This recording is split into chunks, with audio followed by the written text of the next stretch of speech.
بسم اللہ الرحمن الرحیم والصلاة والسلام علی رسول اللہ وعلی آلہ وصحبہ اجمعین۔ معزز ناظرین و سامعین کرام، السلام علیکم ورحمۃ اللہ وبرکاتہ۔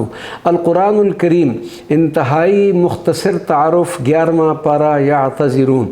قرآن مجید فرقان حمید کے 11ویں پارے کی ابتدا سورۃ التوبہ کی آیت نمبر 94، پھر سورہ یونس مکمل اور سورۃ ہود کی آیت نمبر 5 پر اس کی انتہا ہو رہی ہے۔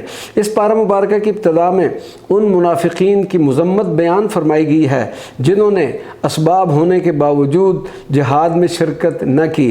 اللہ تبارک و تعالیٰ نے اپنے محبوب کریم صلی اللہ علیہ وسلم کو ان منافقین کا حال بیان فرمایا کہ اے حبیب صلی اللہ علیہ وسلم، آپ اور آپ کے صحابہ جب غزوہ تبوک سے واپس مدینہ منورہ پہنچیں گے تو اس غزوہ سے رہ جانے والے منافقین جھوٹے بہانے بنا کر اور باطل عذر پیش کر کے آپ کو راضی کرنے کی کوشش کریں گے۔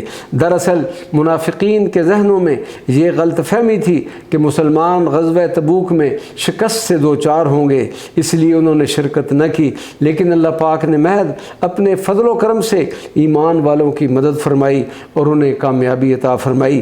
ایک آیہ مبارکہ میں اللہ تبارک تعالیٰ نے مہاجر و انصار صحابہ کرام کی تعریف بیان فرمائی کہ جنہوں نے اسلام قبول کرنے میں سبقت کی اور مال و جان سے اس دین حق کا بھرپور ساتھ دیا۔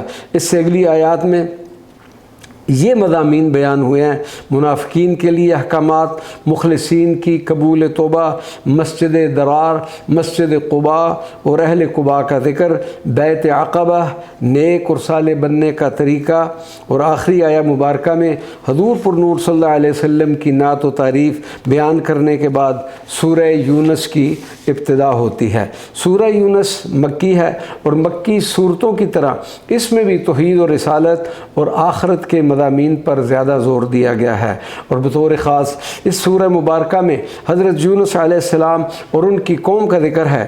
اس مناسبت سے اس کا نام سورہ یونس رکھا گیا۔ اس سورہ مبارکہ کا آغاز حروف مقطعات سے ہوتا ہے۔ آیت نمبر 22 میں اللہ تعالیٰ نے اپنی عطا کردہ نعمتوں کا ذکر فرمایا۔ اس کے بعد دنیائے زندگی کو ایک کھیتی کی مثال سے واضح کیا۔ حضرت نوح علیہ السلام کا واقعہ بھی مختصراً ذکر کیا گیا۔ پھر حضرت موسیٰ علیہ السلام حضرت ہارون کو فرعون اور اس کے سرداروں کے پاس بھیجنے کا بیان ہے۔ موسیٰ علیہ السلام نے ان کے خلاف دعا فرمائی جس پر اللہ تبارک و تعالیٰ نے فرعون اور اس کے لشکر کو غرق کرنے کا حکم ارشاد فرمایا۔ اسی طرح حضرت یونس علیہ السلام اور ان کی قوم کا بھی تفصیلی تذکرہ فرمایا، اور جس طرح سورہ یونس کی ابتدا قرآن کریم کے ذکر سے ہو رہی ہے، اسی طرح اس کا اختتام بھی اسی سچی کتاب کی اتباع اور پیروی کے حکم پر ہو رہا ہے۔ اللہ تبارک و تعالیٰ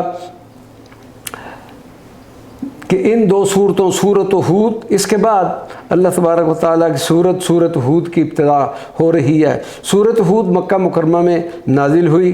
اس سورت میں تفصیل سے نبی اللہ حضرت ہود اور ان کی قوم عاد کا ذکر موجود ہے، اسی وجہ سے اس کا نام سورۃ ہود رکھا گیا۔ اللہ تبارک و تعالیٰ ہم سب کو قرآن پاک کی فیوزات و برکات سے نوازے اور اپنی اس مقدس و معطر کتاب کے احکامات پر عمل کرنے کی بھی توفیق عطا فرمائے۔ آمین یا رب العالمین، بجاہ سید المرسلین صلی اللہ علیہ وعلی آلہ وصحبہ اجمعین، وما علینا الا البلاغ المبین۔